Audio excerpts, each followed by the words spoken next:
Olá, muito bom dia, bom dia, bom dia. Sejam todos muito bem-vindos aqui ao nosso estudo do sábado pela manhã. Estamos a estudar Daniel, hoje iremos estudar o capítulo 11. Feliz sábado, minha querida mana, feliz sábado, meu querido mano.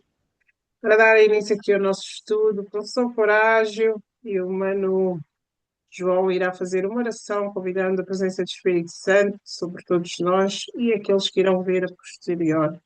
Mano João, por favor. Amém. Com muita alegria, feliz sábado a todos. Assim oremos. Exato. Querido Papai do céu, Senhor, te agradecemos por mais um dia, por mais uma oportunidade que nos concedeste, pela tua graça, Senhor, e pelas bênçãos já derramadas nas nossas vidas, Pai. Queremos entregar a ti, Senhor, o teu servo Coragem, ele que se disponibilizou uma vez mais para partilhar connosco o seu conhecimento e para darmos continuidade ao estudo de Daniel, Senhor. Que teu Espírito Santo possa estar presente, auxiliando-nos, Senhor, a melhor entender a mensagem que temos para hoje. Que Ele possa também incomodar os irmãos e irmãs que ainda não entraram, para que possam vir compartilhar connosco e aprender connosco, Senhor. Deixamos este estudo nas tuas mãos, deixamos também o resto de sábado nas tuas mãos e te agradecemos, Pai, em nome de Jesus. Amém. Amém, amém. Obrigada, mano João. Partilha o link, convida, vamos todos aprender juntos. Professor Coragem, contigo a palavra. O livro de Daniel é um livro fantástico.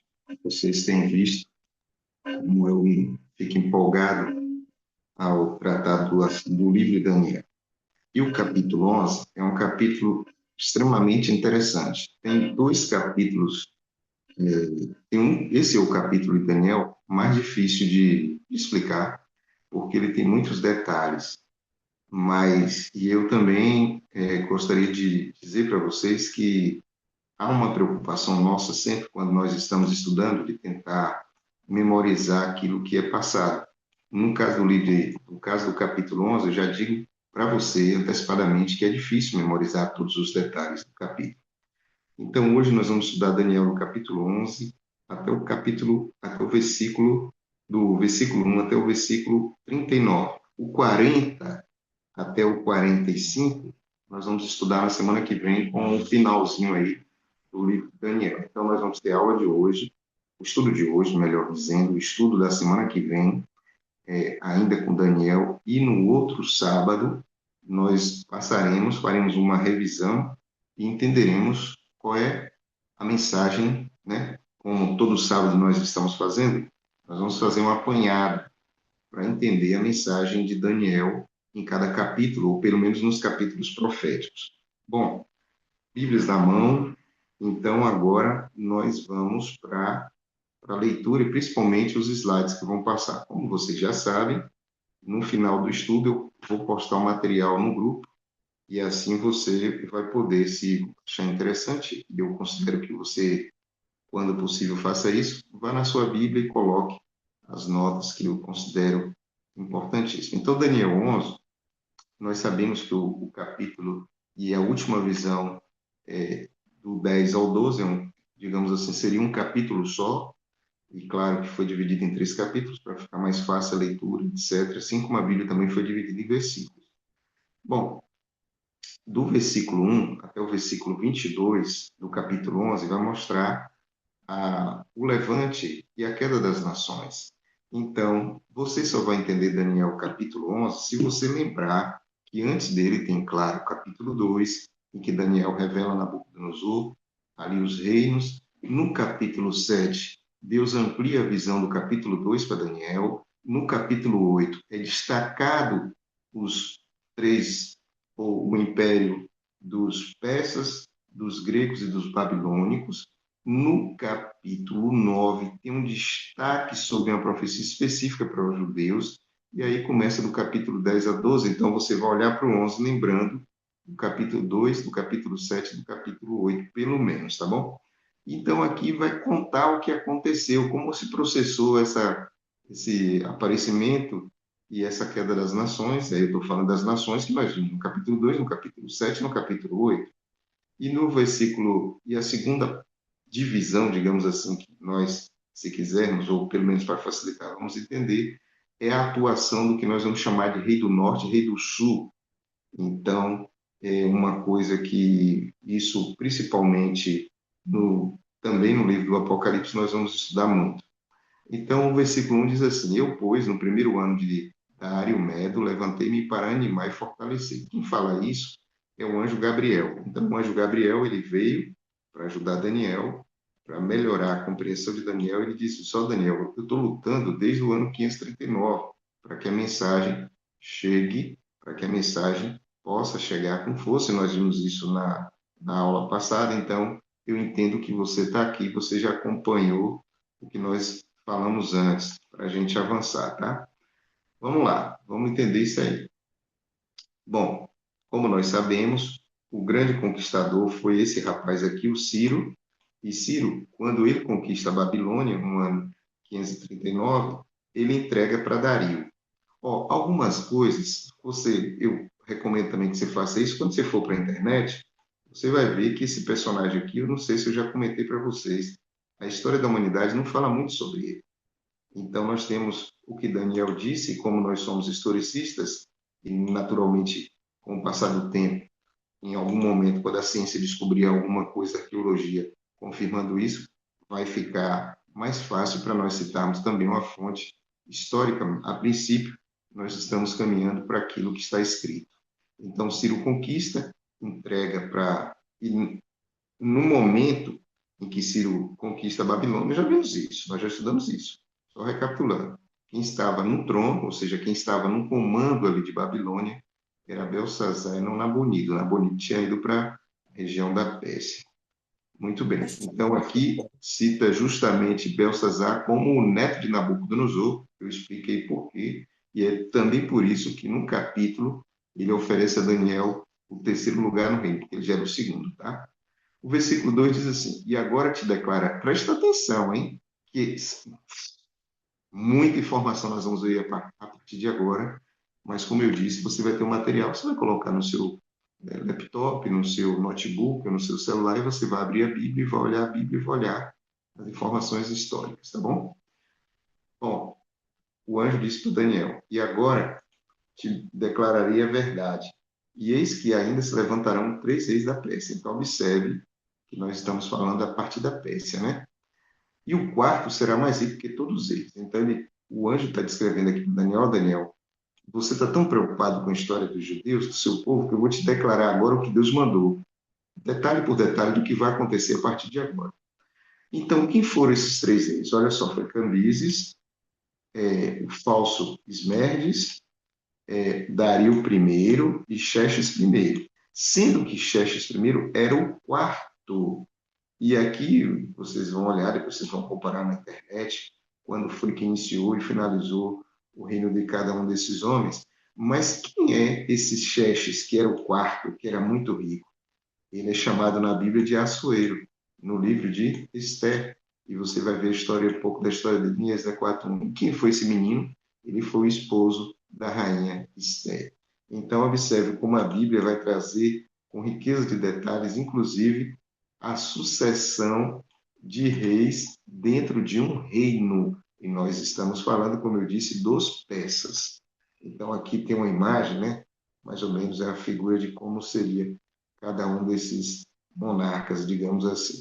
Muito bem. Quando você vai para o livro de Esther, você vai ver que nos dias de Assuero, né, ele tinha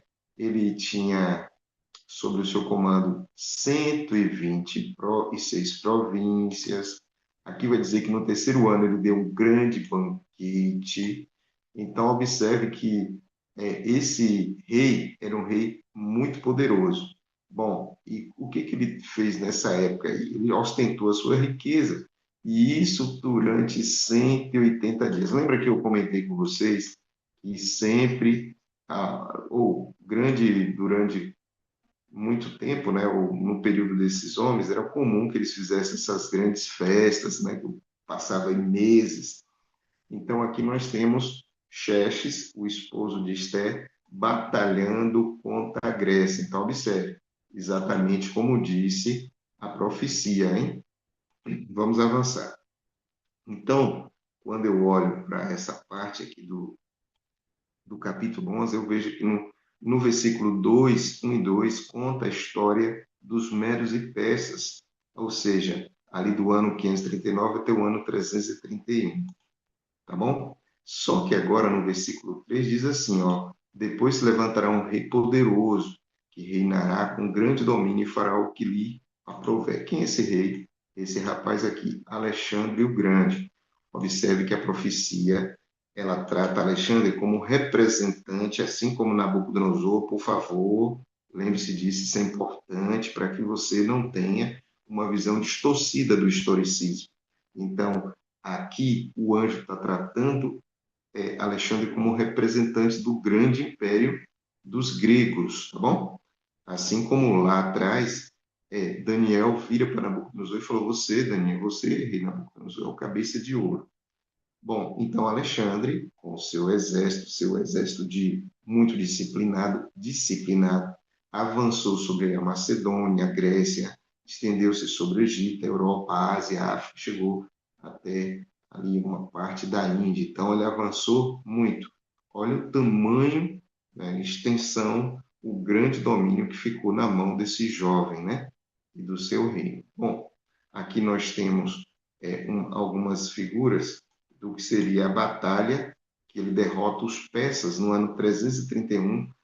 Alguns vão chamar da Batalha de Arbelas, ou em outros livros de história você vai ler com outro nome, mas é a mesma batalha. E o último rei persa foi Dario III. Então, é, é, o jovem Alexandre vence, assim, os impérios. Ele vence os persas, estabelecendo um novo império, e ele como um grande conquistador. Bom, agora o que a Bíblia vai falar sobre esse rapaz, né? Ou sobre esse momento? Diz assim: mas estando ele em pé, esse ele aqui é Alexandre, né? O representante dos persas, seu reino será quebrado. Escuta, e será repartido para os quatro ventos. Essa divisão não contará com os seus descendentes. Isso aqui é fantástico. A Bíblia disse uma previsão, a Bíblia dá essa previsão muito antes disso acontecer. E eu já estudei isso com vocês no capítulo 4, no capítulo 7 e no capítulo 8 também. E de fato isso aconteceu. Alexandre, ele estava no auge da sua força, ali com seus 32 para 33 anos, e ele deu, no dia 13 de junho do ano 323, eu estou falando de datas antes de Cristo, ali no auge da sua força, ele tinha dado uma grande festa, e algumas pessoas dizem que ele morreu porque ele bebeu muito, muito álcool, né? Digamos assim, muita bebida alcoólica. Bom, e quando ele morre, ele deixa um irmão e ele deixa um filho. Mas assim como a Bíblia descreveu, não ficou nem para o filho e nem ficou para o irmão o reino que ele montou, ou que ele, juntamente com o seu exército, ajudou a montar. Pelo contrário, isso foi dividido pelos quatro ventos do céu. Então, agora, Seleuco, que era um dos seus generais, ele tinha generais, né, esses quatro que destaque. Seleuco ficou com a parte, Licímaco com outro, Ptolomeu com outro e Cassandro com outro. Ou seja, esses quatro homens, depois de muita batalha, percebam que eles tentaram manter aí durante 20 anos o Império Unificado, mas dividiu. E a Bíblia também já havia previsto. E aqui tem um detalhe: essa onisciência de Deus, ele apresentou com um grande, muito tempo antes, justamente para que nós não tivéssemos dúvidas de que ele está no comando. Presta atenção. Aqui a preocupação de Daniel é aquela que nós vimos no capítulo 9, com o seu povo. E Deus agora está mostrando detalhes por detalhes do que é digamos assim, a ampliação do capítulo 2, que ocorre no 7 e no 8, e agora o capítulo 11 escancar. Diz, inclusive, a sequência de reis e reinos, tá? Muito bem. Então, Cassandro foi para a Grécia, Licímaco foi para a Trácia, Seleuco para a Síria, e Ptolomeu para o Egito. Aí tem um detalhe: nós temos aqui os reinos que vão ficar em conflito. E esses reinos que vão ficar em conflito, a Bíblia vai destacar chamando o rei do sul e rei do norte. Por que o microscópio de Deus se concentra, Estela, no norte e no sul? Porque o norte fica com Seleuco. Então, no norte, a dinastia que surge ali, Seleucida, vai receber nomes, ou seja, títulos, os reis que vão subir ao trono, de Seleuco ou Antíoco Epifânio. Enquanto no sul, eles sempre serão tratados como os Ptolomeus. Agora, tem um detalhe interessante. O sul fica na mão do Ptolomeu, dessa dinastia, né, que vai tomar conta ali do que hoje nós conhecemos, na época também era chamado do Egito, enquanto o norte, que é a região da Síria, a Mesopotâmia, que também alcança ali o Irã e o Iraque, essa região fica na mão de Seleuco. Guarda essa informação. E esses povos estarão em guerra entre si. Avançando, nós temos aqui, ó, Seleuco, porque o versículo 5 diz assim: e esse será forte, e será forte o rei do sul, nesse momento está falando de Ptolomeu, mas um dos seus príncipes será mais forte que ele, reinará poderosamente, seu domínio será grande. Então, aqui conta a história aí desses reis que se levantarão nessa sequência que nós vamos ver. Então, Seleuco, que era o general de Alexandre, foi pai de Antíoco I, que foi pai de Antíoco II. Isso vai dar um nó na sua cabecinha agora, hein? Dá na minha também. Então, aqui o versículo 5 está dizendo: e o rei do sul será forte, mas apresenta aqui para que você não perca, digamos assim, de vista, que o reino do norte, que está na mão ali dessa dinastia, teve aí essa sequência de reis. Bom, o versículo 6 diz: mas ao fim de alguns anos eles se aliarão. Até isso a Bíblia traz de detalhe. Então, o que aconteceu aqui? O filho de Antíoco, o filho de, nós temos lá de Seleuco, Antíoco II, ele fez um concerto, digamos assim, com Ptolomeu II. E aí tem os outros nomes, eu estou me concentrando só nos detalhes, que é para justamente na sua mente ficar claro que o sul está sempre com alguém dos Ptolomeus, e o norte vai receber o nome de Antíoco, de Seleuco, de Epifânio, tá bom? Antíoco Epifânio. Bom, aí ele diz, mas ao fim de alguns anos eles se aliarão. E aqui entra uma pessoa, a filha do rei do sul. Ela virá ao rei do norte para fazer um tratado. Quando a Bíblia descreve isso, você não pode esquecer que a Bíblia vai dizer, e você vai ver isso muito na história de Salomão, que os tratados muitas vezes eram fechados com casamentos. Então, a tentativa de unir os reinos passava pelo casamento de uma rainha que era de um reino com um rei que era de outro reino. Vamos ver quando foi que isso aconteceu? Tá aqui. Então, nós temos Berenice, talvez você já ouviu falar desse nome, né? Berenice II, ela foi dada pelo seu pai, que era o rei do sul, e era justamente Ptolomeu II, para casar com Antíoco II. Antíoco era rei do norte. E o que aconteceu? Ocorre que Antíoco já era casado, gente. Ele era casado com Laodice. Sabe quem não gostou dessa história? Laodice. Laodice pensou, né? Como assim? Como é que Antíoco II vai casar com Berenice e é casado comigo? Ela não gostou dessa ideia. E a Bíblia já previa isso. A Bíblia já dizia com antecedência muito grande que isso não ficaria e não permaneceria bem.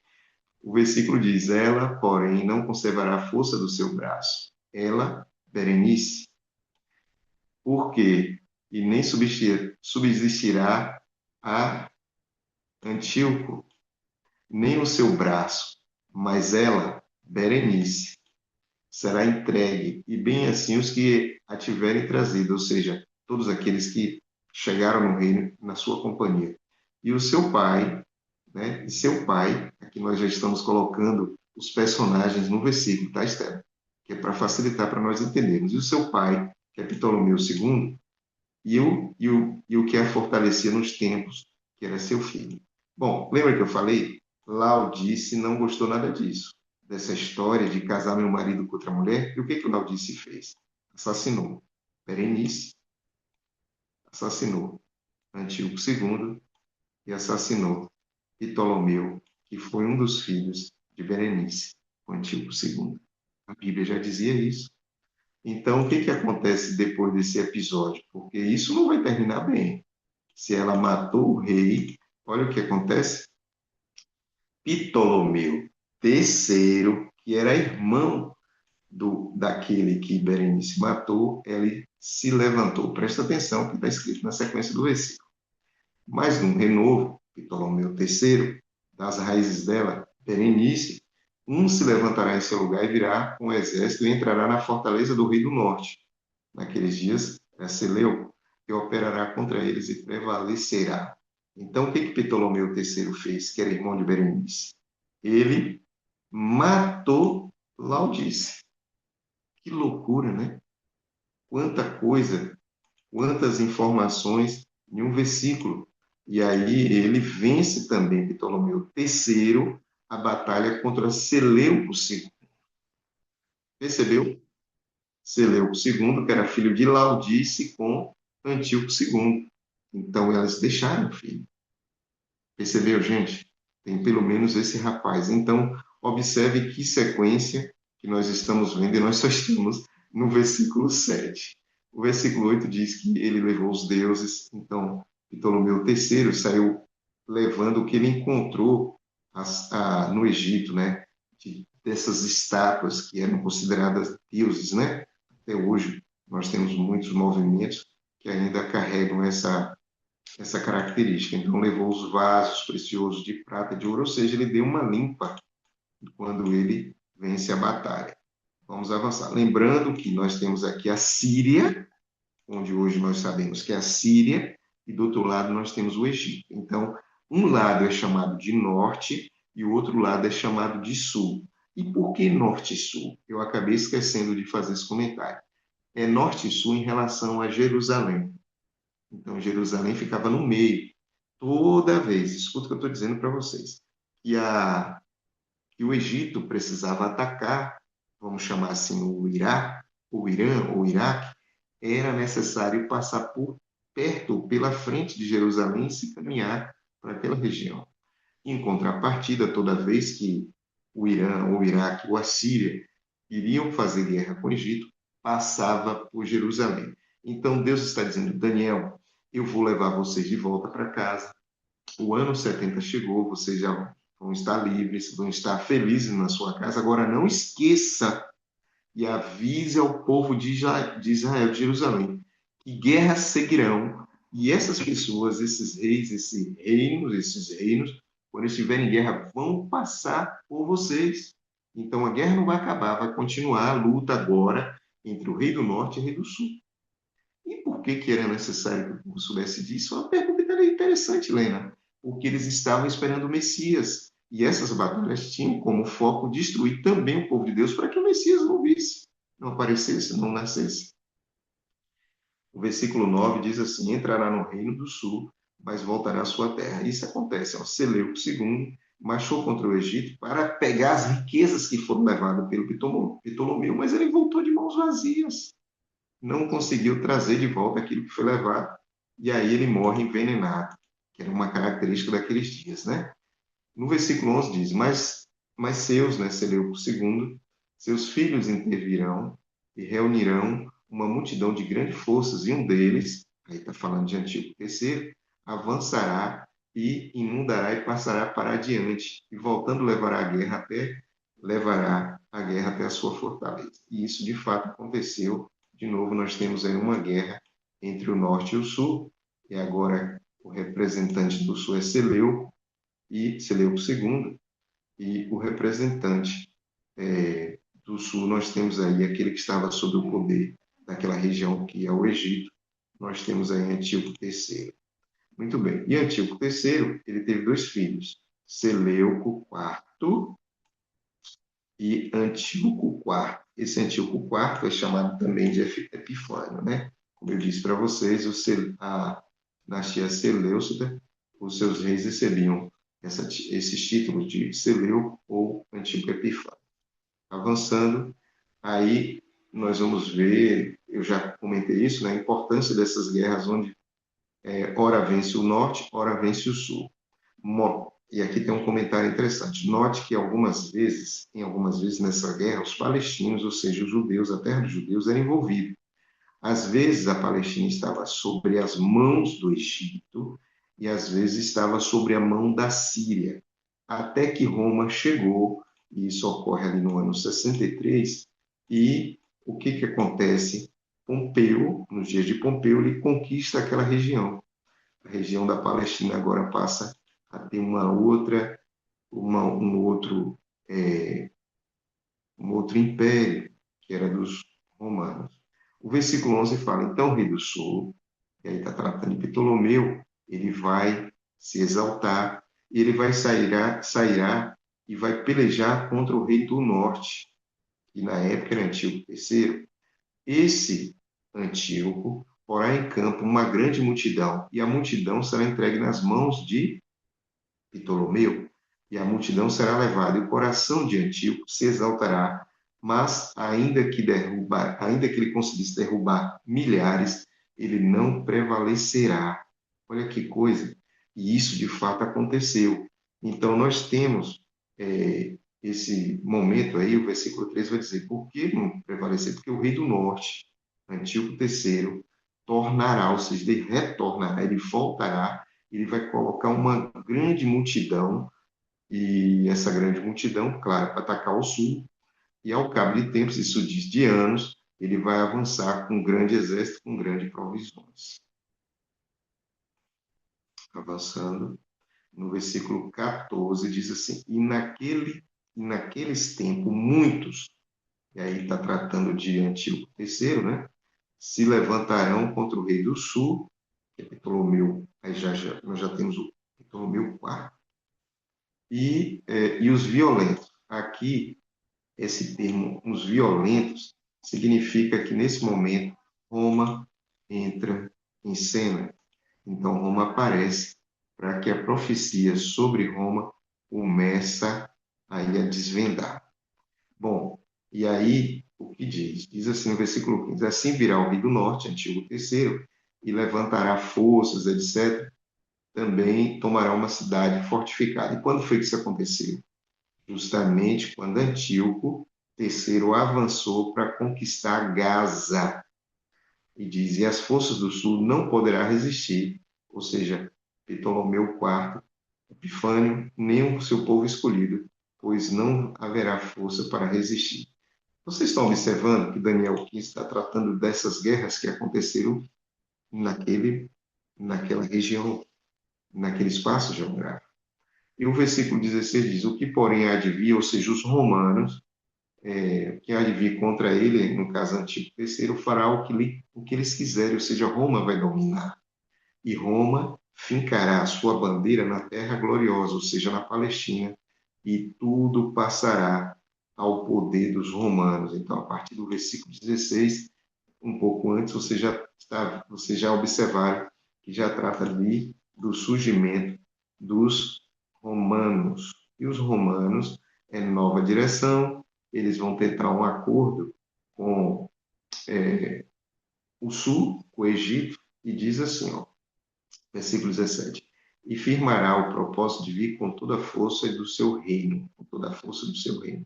Então, Roma, sob o comando de Júlio César, ele cumpriu essa profecia e entrará em acordo com ele. Então, Júlio César, ele encontra-se com Ptolomeu XII, e aí, de novo, entra outra filha num acordo.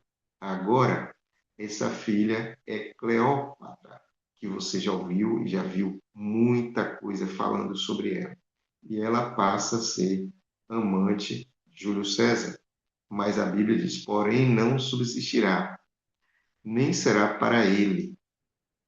E aqui nos conta que Cleópatra, ela seria também, em algum momento, mulher de Marco Antônio. Então, aqui no versículo 17, nós temos descrevendo 4 personagens: Júlio César, Ptolomeu XII, Cleópatra e Marco Antônio.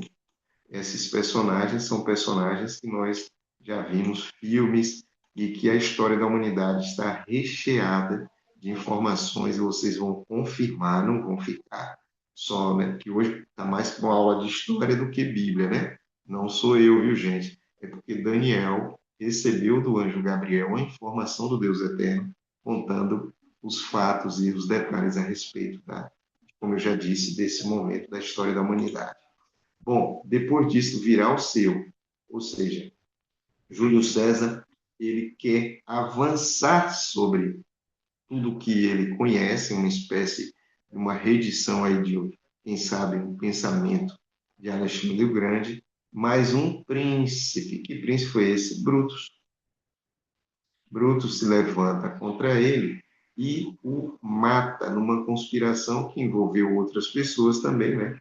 Várias pessoas, mas aí, quando Brutus, olha ele aqui, se levanta e vai assassinar o Júlio César, que era o imperador daqueles dias. Até isso, o livro de Daniel traz esse detalhe. Então, o que aconteceu? Diz, olha o versículo 19. Virará então o seu, Júlio César virará o seu rosto para as fortalezas da sua própria terra, mas tropeçará e cairá e não será achado. Então, o que aconteceu no dia 13 de março de 44, antes de Cristo? Júlio César foi assassinado por Brutus e outras pessoas, né? Muito bem. O versículo 20 diz assim: então, no seu lugar, ou seja, no lugar de Júlio César, se levantará quem fará passar um arrecadador de tributos.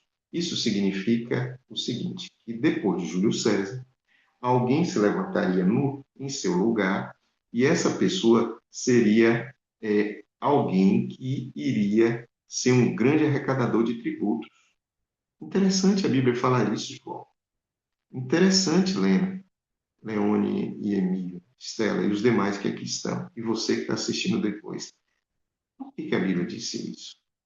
A Bíblia disse isso porque logo após Júlio César, Augusto César, ou mais conhecido como Otaviano, chega ao poder. E olha o que diz a Bíblia sobre esse homem, no livro de Lucas, capítulo 2, do versículo 1 em diante, diz assim: naqueles dias saiu um decreto da parte de César Augusto para que o mundo todo fosse recenseado. Não é interessante isso? Augusto César Otaviano governou do ano 31 a.C. ao ano 14 a.C.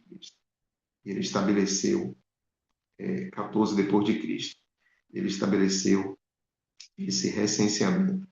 E esse recenseamento alcança o nascimento de Cristo. Muito bem. Mas a Bíblia descreve ainda no livro de Daniel que depois de poucos dias ele será quebrado, sem ira, sem batalha. E de fato isso aconteceu. Augusto César, ele morre no dia 19 de agosto de 14 depois de Cristo. Ele tinha 76 anos. 17 anos após o seu último decreto de taxação. Ele gostava de impor essa tributação e ele morre de morte natural. O versículo 21 diz: depois se levantará em seu lugar um homem vil, ao qual não tinha dado a majestade real. Ele virá caladamente e vai tomar o reino com engano. Quem foi esse imperador? Tibério César. Então, enquanto Jesus nasce nos dias de César Augusto, Jesus ele terá como imperador, ou no dia do imperador Tibério César, Jesus é levado ao sacrifício. E há um detalhe interessante quando você lê aqui em Lucas capítulo 3, do versículo 1 ao 3, que diz: no 15º ano do reinado de Tibério César. Gente, eu não sou um grande comunicador, não sou um bom comunicador, mas eu não sei se vocês perceberam que a Bíblia está tratando de detalhes interessantes que alcançam os dias de Cristo também, muitos anos antes. Aponta quem seria o imperador que estaria nos dias em que Cristo nasceu, um imperador que estaria nos dias em que Cristo começou a pregar, e aqui você está vendo que foi Tibério César, e o tempo exato, assim como o capítulo 9 de Daniel, o capítulo 11 vai dizer o tempo exato em que ele seria também, estaria ali passando pelo batismo, aponta quem seria o imperador desse tempo. E é por isso que Lucas, no capítulo 3, trata disso. Então, Jesus foi batizado, olha essa informação, no 15º ano do imperador de Roma, Tibério. Esse imperador subiu ao poder no ano 12 depois de Cristo. Eu já estudei isso com você no capítulo 9, ou seja, aponta ali o ano do batismo de Cristo, que foi o ano 87 de nossa era, né, depois de Cristo. Então, observe o que diz o versículo 22. E com os braços, ou seja, usando do seu poder militar, de uma inundação serão varridos diante dele e serão quebrados, como também o príncipe da aliança. Então, observe que Jesus foi crucificado sobre o governo de Tibério César. Então, do versículo 19 e 20, fala da época do nascimento de Cristo. Daniel 11, 19 e 20 fala a época do nascimento de Cristo. O versículo 21 fala da época do batismo de Cristo. E o versículo 22, da época da morte de Cristo. Então, do versículo 1 até o versículo 22, vai falar da história desde o Império dos Medos e Persas até a crucifixão, ou a crucifixão de Cristo, ocorrida no ano 31. Com 22 versículos, conta toda essa história. Então, vai dos Medos, passando pelos gregos, chegando aos romanos, até a morte de Cristo. E eu já estudei com vocês as 70 semanas, então vou avançar. A única coisa que eu vou comentar é que tudo inicia a ordem de partida da contagem do tempo, ano 27, o ano 31. E o ano 34 é justamente o ano 457 a.C., quando o rei assinou o decreto, o rei Artaxerxes, dando autorização para que fosse reconstruída Jerusalém. Isso nós estudamos no capítulo 9. O capítulo 11 traz com riqueza de detalhes quem seriam os mandatários, os comandantes, os imperadores nesses períodos, para que não haja dúvidas. E quando você abre o Evangelho de Lucas, ele conta com detalhes isso para que você veja o cumprimento da profecia. Tá bom? Avançando, versículo 23 vai dizer assim: depois de feita com ele a aliança, usará de engano e subirá e se tornará forte com pouca gente. Então aqui volta um pouco no tempo e fala da união que estava havendo entre os judeus e os romanos. Essa união, ela não daria um bom resultado para o povo de Deus, mas vocês vão lembrar que foi por conta dessa união política religiosa. E aí eu acredito que cada vez está ficando mais claro na cabeça de vocês que têm estudado a Bíblia conosco, que nós não tratamos nunca de união política e religiosa como algo bom, porque o próprio Jesus vai dizer: dá a César o que é de César e a Deus o que é de Deus. E a igreja se corrompe justamente ou alcança a supremacia da corrupção, vamos dizer assim, quando ela une, nesse aspecto, religião e política. E que vocês podem observar agora para os quatro cantos do mundo que existe, de novo, uma tendência de trazer a religião para dentro da política. Isso não termina bem. Bom, do versículo 24 vai falar ali de um virato que aconteceu durante algum tempo dentro de Roma, e aí vai falar da batalha que aconteceu também, que aí envolve a luta de César Augusto contra Marco Antônio, que agora já está unido com Cleópatra. Depois nós vamos ver que Otávio Augusto, se levanta também contra essa aliança de Marco Antônio com Cleópatra, depois César Augusto, ou seja, está falando da hipocrisia que acontecia entre César, Marco Antônio e Lépido, ou seja, teve períodos em que eles diziam estar juntos, mas na realidade não estavam juntos por coisa nenhuma. E aqui também vai falar no versículo 28, dizendo que, de novo, né, esse período aí de Roma, né, em que César Augusto se levanta contra Cleópatra, é nesse período em que Tibério e Pilatos se levantam contra Cristo. Então, no versículo 28, vocês vão entender isso. Bom, entra em cena agora os ataques bárbaros a Roma ocidental, né? Então diz: num tempo determinado, versículo 29 e 30, tornará a vir em direção do sul, e aí vai dizer os navios de Quitim, que é uma referência à força militar, né? Eles causarão tristeza, enfim, eles vão se levantar. E aqui vai dizer justamente, a partir do versículo 29, vai falar do que? Das invasões bárbaras, como eu disse, e a queda do Império Romano, que acontece exatamente no ano 476, quando os bárbaros, os ostrogodos, né, eles ali juntamente com, em épocas diferentes, mas tanto os vândalos, quanto os érulos, quanto os ostrogodos atacam o Império Romano, e no ano 436 cai o Império Romano, ou, desculpa o termo, ele é dividido em 10 pedaços.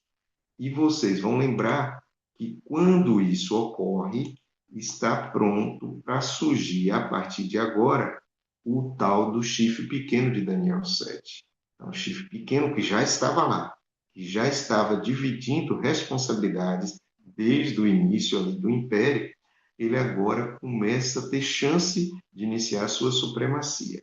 Bom, então o que acontece? A partir do ano 330, 331, há uma transferência, claro, numa tentativa de manter o Império Romano forte, ele muito grande, então alcançou o Oriente, o Ocidente, então eles dividiram, transferindo a capital de Roma para o Oriente e deixando assim o Ocidente enfraquecido. Por isso que no versículo anterior nós vamos ver aí falando dos ataques bárbaros, levando ao colapso e deixando de existir o imperador no Ocidente a partir do ano 476, o último imperador foi tirado nesse período. Muito bem, o versículo 31 vai dizer: e braços serão colocados sobre ele, que profanarão o santuário e a fortaleza, tirarão o sacrifício contínuo, estabelecendo a abominação desoladora. Então, do versículo 31 em diante, vai ocorrer a transição que nós já vimos no capítulo 7 e no capítulo 8. Agora, não é mais a Roma pagã que vai se levantar contra o povo de Deus, digamos assim, vai ser a Roma papal. Então, o chifre pequeno inicia sua trajetória, e isso se deu muito quando Clovis era rei dos francos, então Clovis, e das 10 tribos, como eu já disse para vocês, algumas tribos eram arianas, ou seja, acreditava em tinha uma certa conexão com o cristianismo, mas não de forma profunda, porque eles não acreditavam na existência do Espírito de Jesus como Deus, mas eles eram, digamos assim, cristãos arianos. Em contrapartida, a maioria das tribos eram pagãs. E entre essas tribos nós tínhamos os francos. Mas quando esse homem sobe ao poder, Clovis enxergou a possibilidade de unir os cristãos ao seu reino. E aí ele adotou o catolicismo como religião. E isso foi muito importante. E isso ocorre a partir do ano 508. Então, nesse momento, Clovis ele tira o paganismo e admite o catolicismo. Mas Clovis não foi o único. Constantino fez o mesmo. Nós tivemos também Zenon, Justiniano, Teodora e o próprio Belissário também, que era um imperador do Ocidente, do Oriente, perdão, admitindo o catolicismo como religião. E nada contra os católicos, nem o catolicismo. Por favor, ninguém respeita mais os credos, ninguém respeita mais os denominacionais e todas as outras religiões e denominações quanto nós que aqui estamos. Nós estamos simplesmente contando a história do que aconteceu. Isso você vai pegar em qualquer livro aí da história da humanidade, você vai enxergar isso. Então, Clovis, ele tira o paganismo e ele introduz o catolicismo, especialmente esse momento em que Clovis faz isso, ele dá força à igreja e, e à administração que havia naquele tempo, fortalecendo assim o papado.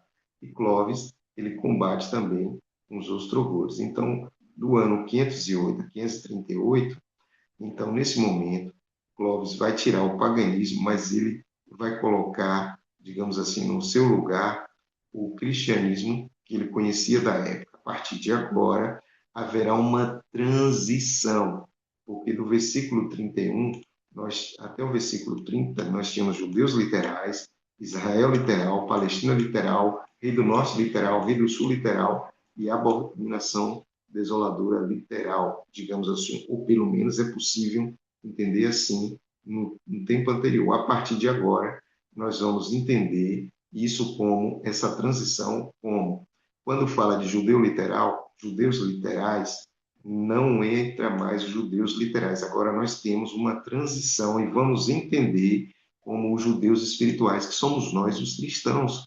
E vocês sabem, isso está claro, a partir do ano 31, quando Cristo foi batizado no ano 27, ali inicia uma nova, digamos assim, religião, que é o cristianismo. Mas nós sabemos que o cristianismo ele foi junto até um determinado ponto quando dividiu. Então, hoje o cristianismo é dividido. Vocês sabem, nós temos os católicos, nossos irmãos que amamos, e nós temos os protestantes também. O catolicismo se dividiu em três pedaços. Então, nós temos os católicos romanos, que está sob o comando do Papa atual, que está em Roma, a sede é em Roma. Nós temos os nossos irmãos católicos lá na Turquia, e nós temos os irmãos católicos da Rússia. Então, a Igreja Católica é dividida em três. E os protestantes são divididos em milhares, né? São vários. Então, nós temos aí os protestantes, são chamados de denominações. Nós temos o que surgiu com Lutero, os luteranos, os anglicanos, os metodistas, e várias denominações surgiram dos anglicanos, várias linhas de pensamento ali dos luteranos e assim por diante. E hoje nós chamamos essas igrejas, essas denominações com o nome que nós conhecemos. Hoje nós somos batistas, bênção de Deus, os Assembleias de Deus, bênção de Deus, pentecostais de forma geral, os adventistas e assim por diante, tá bom? Então, quando fala nós, está falando dos judeus espirituais. Quando você lê Israel, você vai lembrar que agora é o Israel espiritual. Quando falar da Palestina, você vai entender que é a Igreja de Deus. Quando falar do Rei do Norte, você vai entender que agora está tratando do papado. Já o Rei do Sul, do ateísmo, e quando fala abominação desoladora, nós vamos entender melhor o termo que está em destaque aqui, tá bom? Avançando para essa sequência histórica, essa aula de história, nós temos o que é tratado como os violadores da aliança, porque para chegar ao poder, o papado teve que fazer acordos, tanto com Clovis quanto com os outros que surgiram. Porém, houve resistência, e a resistência, ou seja, o povo de Deus, nesse período, foram justamente os valdenses, que não aceitavam isso, os albigenses e os huguenotes também. Essas pessoas pagaram, muitas vezes, com a sua própria vida para continuar fiéis à palavra de Deus. Muito bem, isso ocorre no versículo 33, vai descrever, por exemplo, a queda de muito pela espada, pelo fogo, pelo cativeiro. E nós sabemos muito bem que nós tivemos mártires ao longo do tempo e massacres também, como aquele que aconteceu na França no dia 24 de agosto de 1572, em que muitos cristãos foram mortos. E ao longo do tempo, nós também tivemos pessoas, né? Alguns foram levados à fogueira, a maioria levados à fogueira, mas muitos tiveram a chance de não ser, digamos assim, queimados ou passar pela Inquisição. E aí nós vamos ter aqui alguns nomes. Zwinglio, Wesley, fundou a igreja, todos eles aqui, ou de alguma forma influenciaram o que hoje é o cristianismo, né, o protestantismo, Calvino, Lutero, os Melanchthon e assim por diante, tá bom? Só para citar alguns nomes. Lembrando que esse material vai estar na sua mão, você não vai acreditar no que eu estou falando. Há uma orientação nossa sempre de você pesquisar por você mesmo, ou mesma, senta, busca na internet. Hoje nós temos acesso fácil aí às bibliotecas para saber se procede ou não. O versículo 35 diz: alguns entendidos cairão, e eu já disse, pela espada, pelo fogo e assim por diante. Os reformadores foram perseguidos durante muito tempo. Bom, aí inicia um negócio que nós chamamos de tempo do fim.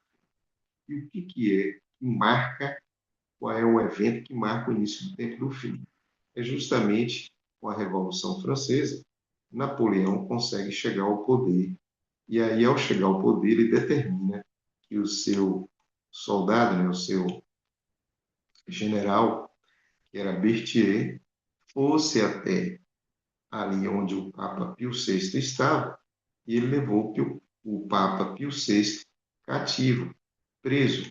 Nesse momento, os francos, e aí, Estela, eu vou ter que voltar, hein?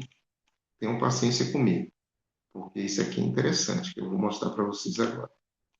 Eu volto alguns slides para dizer para vocês que um franco, ou seja, um rei franco, foi quem traz e dá poder inicial ao papado, lembra?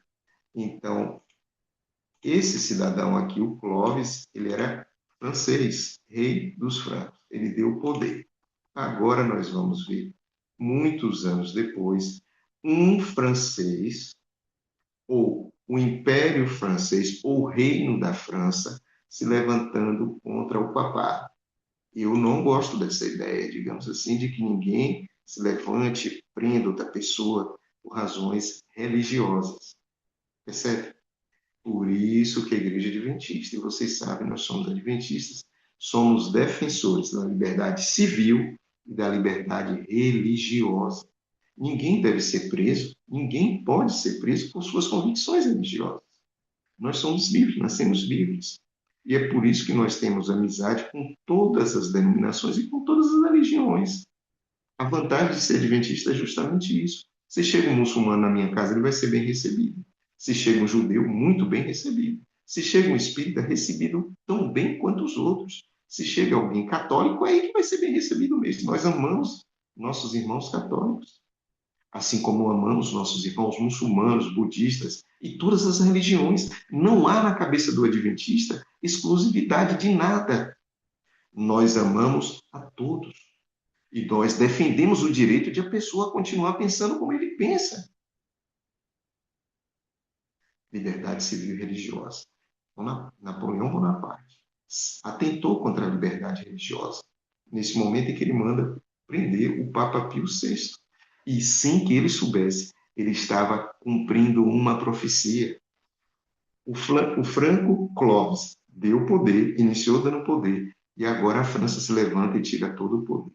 Nesse momento, a igreja volta a não ter força política, recebeu uma ferida.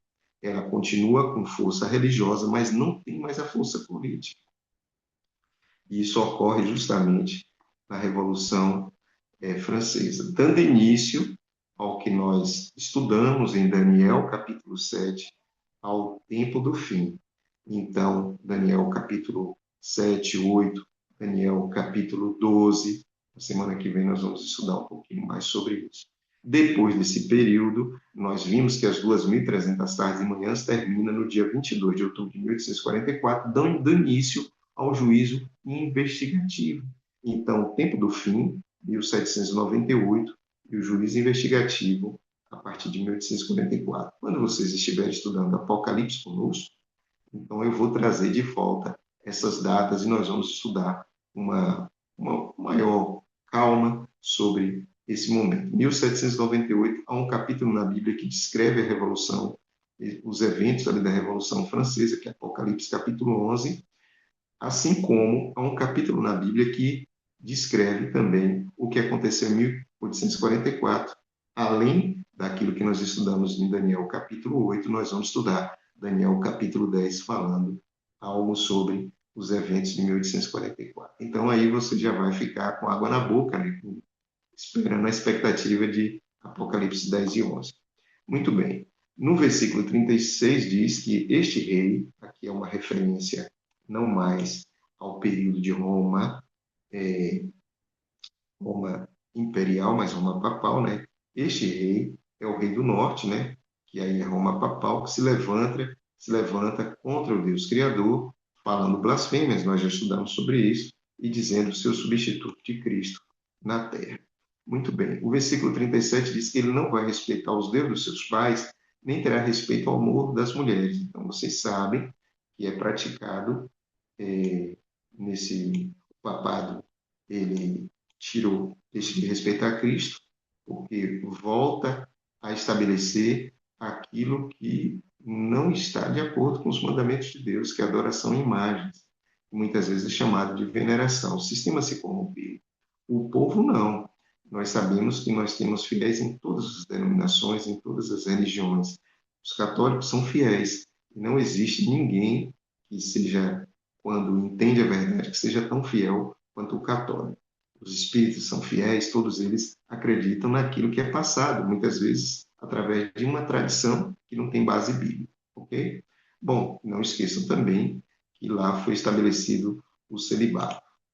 Avançando, não é só lá, né? Nós temos em outras religiões também que falam sobre isso. Avançando, dizem, mas em seu lugar honrará os deuses das forças, e no versículo 38 vai falar justamente sobre essa união político-religiosa que utiliza do poder político, do poder militar, além de cultuar santos, desviando daquilo que nunca foi o objetivo de Cristo nem dos cristãos primitivos. Bom, estabelece assim alguns rituais, como por exemplo, adoração aos santos, missas e procissões, e avança com a conquista do mundo cristão, aplicando essas coisas. Inclusive, eu não sei se você sabe, na missa, quando ela está sendo executada, digamos assim, ela está sendo realizada, o corpo de Cristo, eles entendem que aquilo não são símbolos. O pão não é um símbolo do corpo, é o próprio corpo. E o suco de uva ou vinho não é um símbolo do sangue de Cristo, é o próprio sangue de Cristo. Ou seja, em uma missa, Cristo morre todo domingo. Normalmente as missas ocorrem no domingo pela manhã. Então, isso tem que ser avaliado também. E aqui não é uma crítica a pessoas, é só um comentário baseado na Bíblia de que como esse episódio ou esse momento, essa liturgia precisa ser avaliada à luz da palavra de Deus. Não é certo? Porque Cristo disse: façam isso em memória de mim. E não todo domingo, nesse momento, haveria um novo sacrifício, nosso Senhor e Salvador Jesus Cristo. Não faz sentido isso. Bom, e aí nós entramos agora no versículo 40, e como eu disse, de aqui em diante nós vamos estudar na semana que vem, porque de tudo que eu mostrei para vocês, do versículo 1 até o versículo 39, e isso ficou no passado. Agora, do versículo 40 até o 45, o capítulo 12, que nós vamos continuar estudando na semana que vem, né? Então, na semana que vem nós vamos ver do 40 ao 45, do capítulo 11 e o capítulo 12. E assim nós encerraremos a parte, o livro de Daniel, e no outro sábado nós vamos fazer um apanhado geral do que nós entendemos que é a mensagem de Deus através do livro de Daniel. Bom, encerrando hoje o capítulo 11 até o versículo 39, eu quero convidar você. Talvez eu esteja falando para algum adventista agora. Pode ser que você que é adventista está ouvindo esse vídeo, acompanhando essa lição, caiu no seu colo, né? E aí você se pergunta assim, e o que a igreja hoje pensa a respeito disso? Eu apresentei para vocês um conteúdo que é um conteúdo que está disponível na internet. Agora, tem uma coisa que você precisa aprender. Nós, como adventistas do sétimo dia, que conhecemos a palavra de Deus, é que precisamos tratar bem todos os nossos irmãos.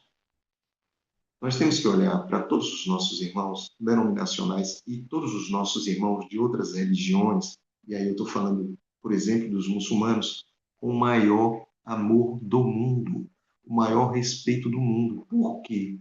Porque quem morre na cruz é Cristo. E quando Cristo morre na cruz, ele morre por todas essas pessoas. Que Deus nos abençoe, para que nós, especialmente, tenhamos paciência para entender quando eles não entendem, quando eles não compreendem corretamente o que nós pregamos, baseado no método historicista, nessa linha, nessa que é a forma correta nós entendemos, e apresentamos outros pontos que são diferentes dos deles. Somos nós que precisamos ter paciência para explicar, quando nós tivermos a oportunidade, a razão da nossa fé. Bem-vindo, você que é católico, bem-vindo, você que é espírita, bem-vindo, você que é muçulmano, ao nosso estudo do livro de Daniel. E também Em breve nós estaremos estudando o livro do Apocalipse. Não é nossa intenção ferir ou magoar a sua fé. Pelo contrário, eu já disse isso. Nós somos defensores da liberdade religiosa. Você tem o direito, se quiser, de não acreditar em Deus. E nós defenderemos esse direito. Defender não significa que nós vamos concordar. E aqui é uma coisa bem diferente. Isso precisa ficar claro. Quando Cristo disse, dá a César o que é de César e a Deus o que é de Deus, ele colocou ali exatamente o que nós defendemos até hoje. É Deus que vai dizer o que é certo e o que é errado na Bíblia. Percebeu? Mas nós defendemos o direito de que você tenha a liberdade de pensar como você pensa, mesmo sem concordar com essa forma que você pensa. Parece contraditório, não é? Mas não é. Isso chama-se liberdade religiosa, defesa da liberdade religiosa. E, claro, nós também somos defensores da liberdade civil. Você pode ir e vir. Você é livre, você nasceu livre. Que Deus abençoe. Que na Bíblia você compreenda que o melhor caminho ainda é, sempre foi e sempre será, seguir o que está escrito na palavra do Senhor. Que Deus abençoe você. Tenha um bom sábado e uma boa semana. E aguardo você, todos que aqui estão, todos vocês, no próximo sábado, para nós continuarmos com Daniel, capítulo 11, e avançarmos para o capítulo 12. Lembrando que, no capítulo 12, nós teremos também profecia de tempo. Um grande abraço, Deus abençoe vocês. Vamos orar? Eu oro, Esther. Amém, amém. Obrigada, professor Coragem. Obrigada. Não sei se faremos perguntas agora ou iremos para a oração ou ficaremos só Muita para coisa terem hoje, hein, Estela?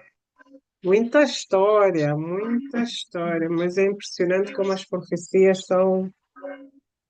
Que Deus seja louvado. Obrigada, professor Coragem. Não sei se alguém tem alguma pergunta que queira fazer, ou o professor Coragem ora e depois. Tem Eu alguém vou que orar. queira fazer alguma pergunta? Eu oro, e aí, se alguém quiser perguntar, pode ficar um pouco por conta Ok. da gravação, né? Vamos Sim, orar. sim, sim. Obrigada. Maravilhoso Deus, obrigado. Deus que nos concedeu a oportunidade de juntos abrirmos a tua Bíblia. E, claro, Senhor, com a Bíblia aberta, nos conduzindo, nós vemos como as coisas aconteceram ao longo da história deste mundo. Isso significa que, não, claro, nada está oculto aos teus olhos, mas também significa que o Senhor Deus, que abriu as cortinas para nos apresentar, apresentou a Daniel justamente para que nós, com fé, cada vez mais possamos, para que nós tomemos decisões ao lado de Cristo, colocando nossas vidas nas mãos do Espírito Santo para ser transformados, para ter a mente de Jesus. Nos abençoe. Nós entregamos nas tuas mãos agora todas as pessoas deste planeta, Senhor. Todas as pessoas e suas crenças, para que, na tua infinita bondade e misericórdia, a luz possa chegar no coração de cada uma delas. E que nós, como aqueles que temos essa verdade presente, possamos, cheios do Espírito, iluminar a vida e a terra segundo a tua vontade. Que sejamos instrumentos nas tuas mãos, que possamos fazer aquilo que o Senhor deseja. Onde houver guerra, que nós possamos levar a paz e assim possamos ser instrumentos para a tua honra e tua glória. Abençoe a todos que estão aqui, nossos familiares, nossas famílias, em nome de Jesus. Amém, Senhor. Deus abençoe Amém, cada um. amém, Amém, amém, amém. amém, amém. Feliz Vamos lá sábado, para as meu querido irmão. perguntas. Feliz sábado. Feliz Feliz sábado. sábado.